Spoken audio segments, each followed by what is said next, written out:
Jadi berapa tahun? Berapa tahun? 9 tahun. Melalui revisi berapa tahun? 9 tahun. Badan legislasi nanti siang kawan-kawan ditunggu. Kita masuk semua.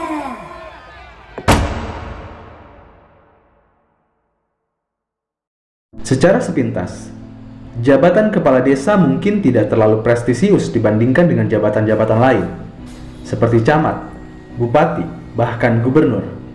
Padahal jabatan inilah yang paling vital, karena bersentuhan langsung dengan masyarakat dengan wilayah administrasi yang paling kecil.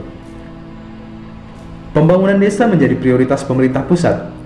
Peningkatan kesejahteraan masyarakat desa diwujudkan dengan mengalirkan anggaran dana desa lebih dari 400 triliun ke 74.957 desa sejak tahun 2015 hingga tahun 2021. Namun ironisnya, jabatan kepala desa masih banyak digunakan untuk mengeruk dana desa yang dikucurkan oleh pemerintah pusat. Tren korupsi perangkat desa menempati urutan ketiga tertinggi setelah ASN dan swasta. Seorang mantan kepala desa di Lumajang, Jawa Timur ditetapkan menjadi tersangka dalam kasus dugaan korupsi dana desa. Indonesia Corruption Watch atau yang disingkat ICW mencatat sejak tahun 2015 hingga tahun 2020 sebanyak 676 terdakwa kasus korupsi yang dilakukan oleh perangkat desa, khususnya oleh kepala desa.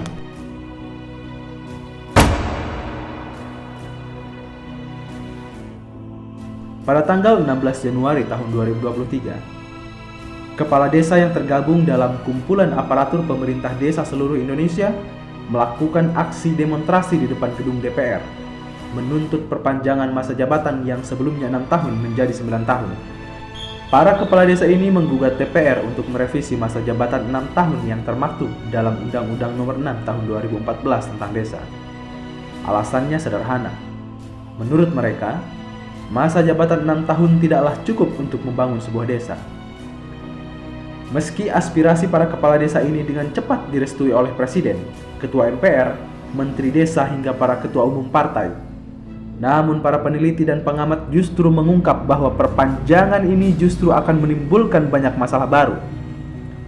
Penyalahgunaan kekuasaan, korupsi, nepotisme hingga dinasti politik biasanya muncul dari terlalu lamanya seseorang menduduki sebuah jabatan.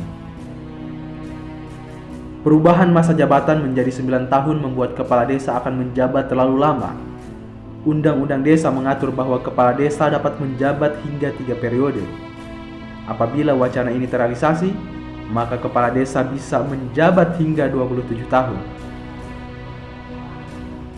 Hal ini akan mengakibatkan regenerasi kepemimpinan desa sangatlah lambat dan para kepala desa ini akan menjadi raja kecil yang korup dan sewenang-wenang.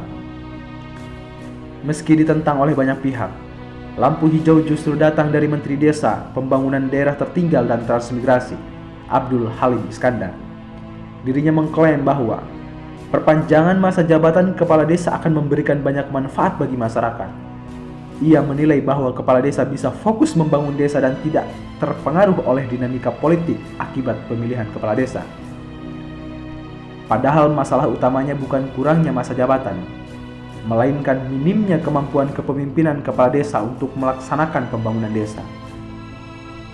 15 tahun masa jabatan pun jika tidak dibarengi dengan visi misi dan inovasi yang kuat, kepala desa hanya akan menjadi bancakan politik atau justru membuat celah praktek korupsi. Tidak usah jauh-jauh.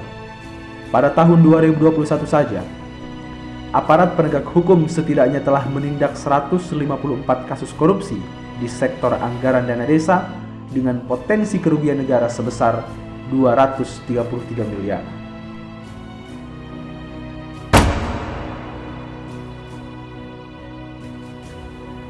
Sejak tahun 2015 hingga tahun 2022, pemerintah pusat telah mengucurkan dana desa sekitar 486 triliun untuk pembangunan dan meningkatkan taraf hidup masyarakat desa.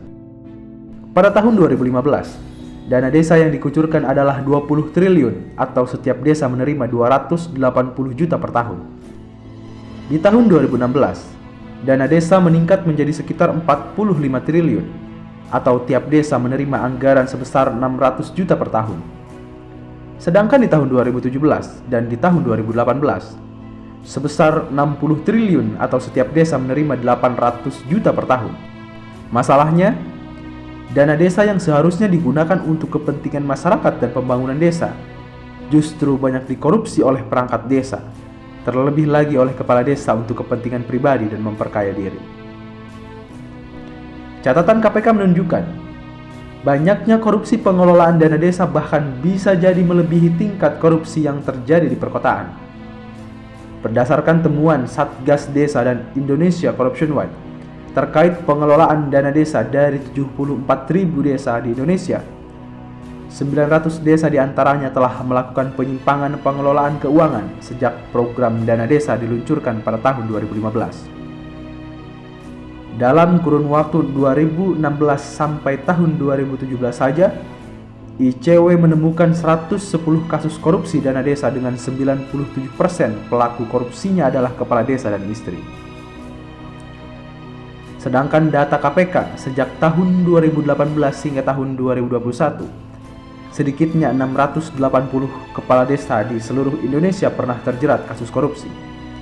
Modus-modusnya pun beragam, seperti markup, anggaran ganda, pemotongan honor perangkat desa, proyek fiktif, hingga pemotongan pajak yang tidak di-store. Kita ambil contoh bagaimana perangkat desa dengan mudahnya melakukan korupsi. Pada tahun 2020, Kepala Desa Bojongsari, Kecamatan Jampang Kulon, Kabupaten Sukabumi, ditangkap polisi karena mengkorupsi dana desa sebesar 358 juta.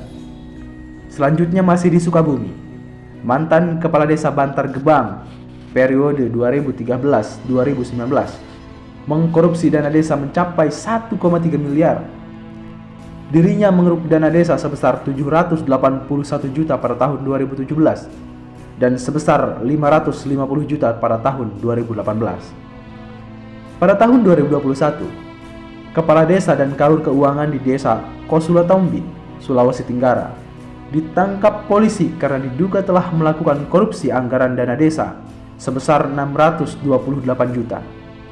Selanjutnya, seorang kepala desa di Tasikmalaya menjadi tersangka kasus korupsi dana desa mencapai 256 juta. Dana yang seharusnya digunakan untuk perbaikan jalan justru diselewengkan untuk kepentingan pribadi. Di Kabupaten Bengkulu Tengah, seorang kepala desa ditahan kejaksaan setelah menghabiskan dana desa sebesar 500 juta untuk berfoya-foya dan berbuat asusila bersama perempuan. Contoh kasus di atas hanyalah sebagian kecil dari kasus-kasus korupsi yang dilakukan oleh kepala desa. Minimnya pengawasan dari masyarakat dan aparat penegak hukum menjadikan mereka begitu liar menggerogoti dana pembangunan desa. Tingginya biaya politik pada saat pemilihan membuat mereka memanfaatkan dana desa yang begitu besar untuk mengembalikan modal yang telah dikeluarkan. Wacana penambahan masa jabatan kepala desa harus lebih dicermati. Tentu kita tidak ingin jika desa dipegang oleh orang-orang yang salah dengan waktu yang begitu lama. Kucuran dana yang fantastis, kurangnya pengawasan, dan lamanya masa jabatan hanya akan menciptakan monster yang begitu mengerikan.